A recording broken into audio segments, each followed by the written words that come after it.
Alright, new video. We're gonna try something new. We're gonna see if we can enjoy the wind rather than lament the wind.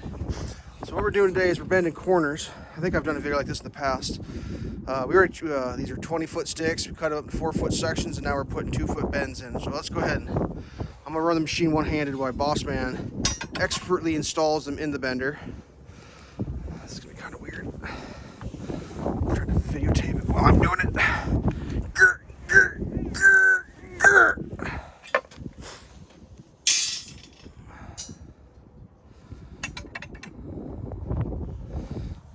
So we're I can't even describe it, dude. It's like the wind. I know I talk about the wind a lot in my videos, but like, yeah. Boss Man, how do you feel about the wind? You're on camera. Oh, it's. I think you're allowed to cuss. Just not in the first 30 seconds. You can't do a tirade.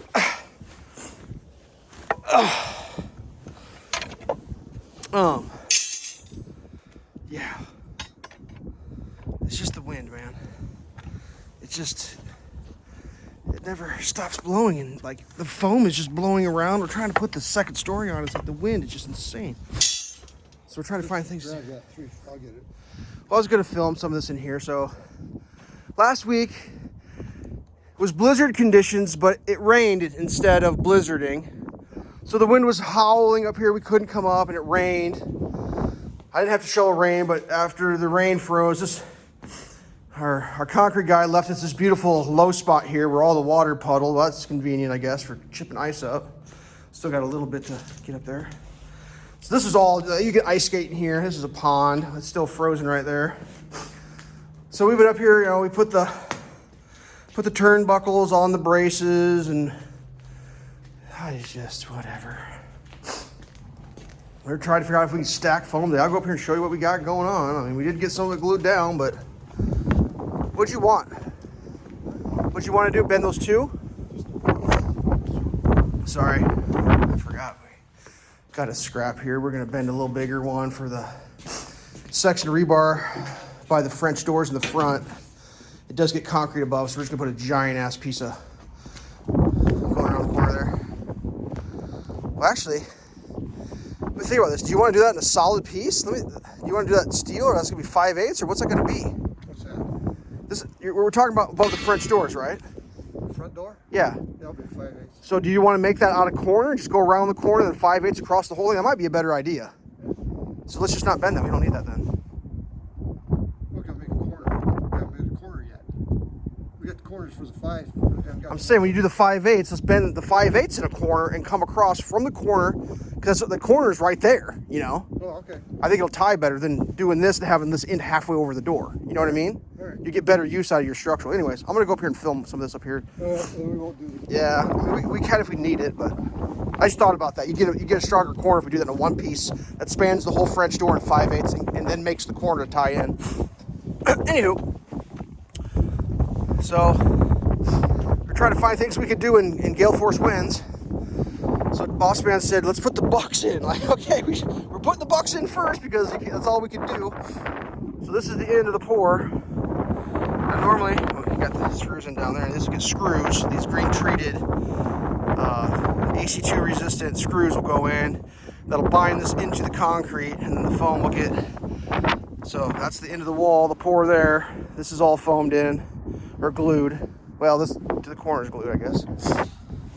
We ran the circuit. Oh, this hole hasn't been glued here because it's so windy that we don't feel like chasing it. So, but you can see where the French door goes through, and what we're gonna do is kind of we had to hawing how to figure out how to do this. What we're gonna end up doing is just taking a big 2x, I believe a 10, a green treat 2x10 is just gonna.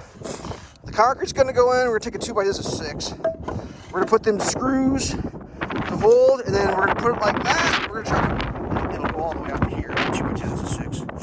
That'll be a permanent plug. I don't even know how do you attach it? Like, oh, whatever. We're just gonna screw and straps and all that. So then we got this section here. That'll be solid concrete. We got the door here. That's going out into the 3-season porch. It starts a giant window. There'll be a small section of It's actually gonna get framed. This gets poured up to the bottom of the window. And then the window, that's all glass. It's all the glass basically going out. That's all concrete coming around. Got these over here, these bucks in. This part here, if I remember right, it's full height that way. Then here it comes down like 2 courses, and this is all solid solar collector, passive solar sheet glass. Comes down to here, and then this part here is all glass too, so it was like there was no point pouring any concrete because there wasn't any concrete to pour, so this is just going to get framed in with wood because that's all glass too. Because the sun, well, there's the sun there, comes around. That's basically south, if you will. Get some afternoon, whatever. This bucket here, this wall gets continued wood that way, comes around. This here, I don't know what he's doing. He's got some sort of thing he's going to pour concrete above. We got to fight that yesterday. I just gave up. So whatever, dude, you're in charge. Do it your way. That comes around. We did put the corner on first, but these coming up, we're going to have to put a little buck here. And then we're going to just straight shot through an in bucket here coming up. We can't put that in now, but that's how that works. This is the French doors across the front. That comes around, and then that buck there ends it. These aren't cut to height. We're trying to figure out a way to keep the foam from blowing away. So like, well, we put that in, that'll stabilize it as we start, and then obviously we'll put the braces in. But like, whatever. I mean, we were doing it over here. It was a calm day, and then like the wind started blowing. I think they're flying off the thing. It's like that was a calm day. Like today, the forecast has, when you look at your app on the phone and it shows sunshine or sunshine in a cloud, a little cloud, or a cloud, so well, it's going to be sunny or it's going to be partly sunny, it's going to be cloudy. And then those one days, there's the little wispy wind things. Those are the winds day, like the windy days. Well, this is one of them days. It's going to be windy. It's going to be 54 and windy. And the wind hasn't even started yet. It's windy as hell up here. Like, I'm sure it's just going.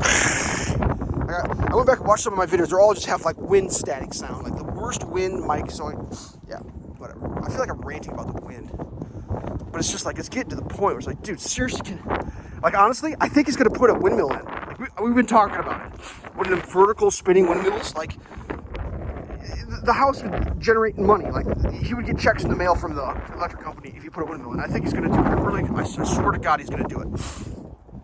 It's insane up here, like. And I know I said this before. I know people who think they live on a hill where it's windy. I got some bad news for you, dude. You don't live on a hill where it's windy. You live on a hill, potentially, with houses and trees and shrubs and quite even possibly a higher hill across the road that blocks all the wind. Like, you're getting a light breeze where you live. Like, there's nothing here. Like, I swear it's being funneled. It's being amplified. I don't know. I can't even describe it, but like, it's insane. It's just, even on a calm day, it's still windy. When the wind doesn't blow, it's still windy up here. Like I've never seen anything like it in my life. So yeah. What do you think, boss man? Yeah. You gonna get a windmill? Are you thinking about it? Yeah. So you're being serious, aren't you? Yep. Yeah, he's gonna put a goddamn windmill in because it's gonna pay for the house. One windmill will make enough money. It'll pay for the house. The electricity it'll generate it'll just absolutely pay for the house. Whatever. So let's see what we got over here. I don't even know. I feel like I'm just filming stuff to film it. Yeah, this is the workstation. We got a heater in here now. We got the double shop lights so we can light stuff up and see what we're doing. But you want to tell your fireplace story, boss man? No. Well, you don't have to talk about the price, but you get a fireplace? What kind of fireplace you doing? Supreme. A Supreme. It's a natural gas but it heats the house too. It will, yeah. How many BTUs, roughly? 29,000. 29,000 BTUs. So you're saying that fireplace you're going to put in might actually heat the whole house? Oh yeah. And it's like you got LEDs and all this crazy stuff in it. So it's going to be. I know it's got lights on whether LEDs or not. Some sort of lighting. Yeah. He was pretty excited about it. He got a pretty good deal. Shaved, I don't know, $1,000 off the MSRP price, or maybe a little more than $1,000. $2,000. Got $2,000 discount. Found some company they were hungry. Apparently, people aren't putting what I would consider a fancy. That's a fancy fireplace. Would you say that's fancy? Yeah. About as fancy as they get. Yeah, he's putting a fan. So yeah, that'll be fun. Stay tuned. You might see his fancy fireplace and his windmill. But yeah, the wind. I don't know. I feel like I'm ranting, but it's exhausting. Okay, that's the end of this one. Stay safe.